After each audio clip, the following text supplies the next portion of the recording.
এয়া শ্ৰীমন্ত শংকৰদেৱ স্বাস্থ্য বিজ্ঞান বিশ্ববিদ্যালয়ৰ দ্বিতীয় দীক্ষান্ত সমাৱৰ্তন।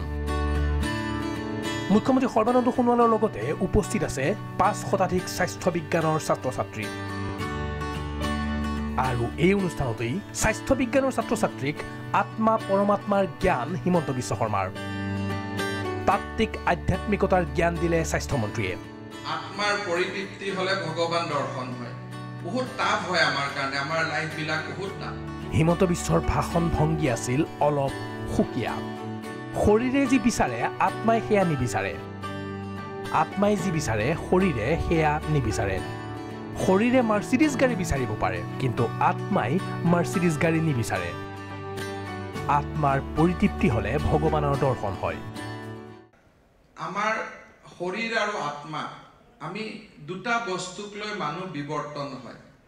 শৰীৰে যি প্লেজাৰ বিচাৰে তাক আত্মাই নিবিচাৰে, আৰু আত্মাই যি বিচাৰে তাক শৰীৰে নিবিচাৰে। দুইটা অলপ বেলেগ বেলেগ ধৰণৰ।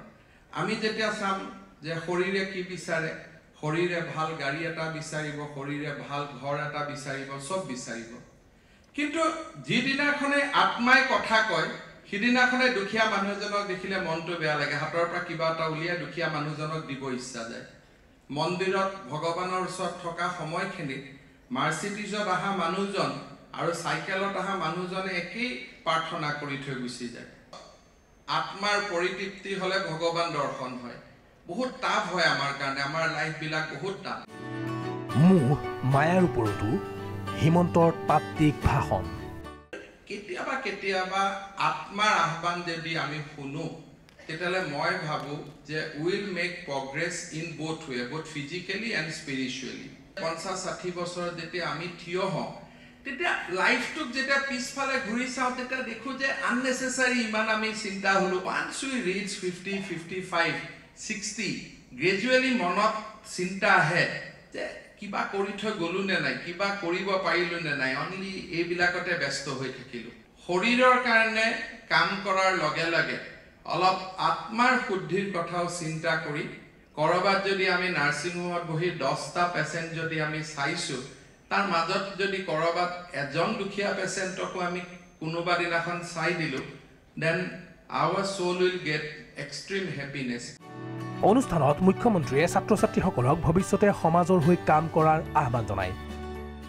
চিকিৎসা বিজ্ঞানত আপোনালোকে বহু কষ্ট স্বীকাৰ কৰি ডিগ্ৰী আয়ত্ত কৰিবলৈ সক্ষম হৈছে, আৰু এই ডিগ্ৰী যাতে আগন্তুক দিনত নিজৰ জীৱন গঢ়াৰ উপৰিও, পৰিয়ালটোৰ জীৱন গঢ়াৰ উপৰিও মানৱ সমাজৰ বাবে অত্যন্ত যাতে লাভজনক হয়, মানৱ সমাজৰ উৎকৰ্ষ সাধনৰ বাবে যাতে এই ডিগ্ৰী অত্যন্ত কামত আহে, ইয়াৰ প্ৰতি লক্ষ্য ৰাখি আপোনালোকে সকলোৱে নিস্বাৰ্থভাৱে সততা আৰু নিষ্ঠাৰে মানৱ সেৱা কামত আত্মনি কৰিব লাগিব।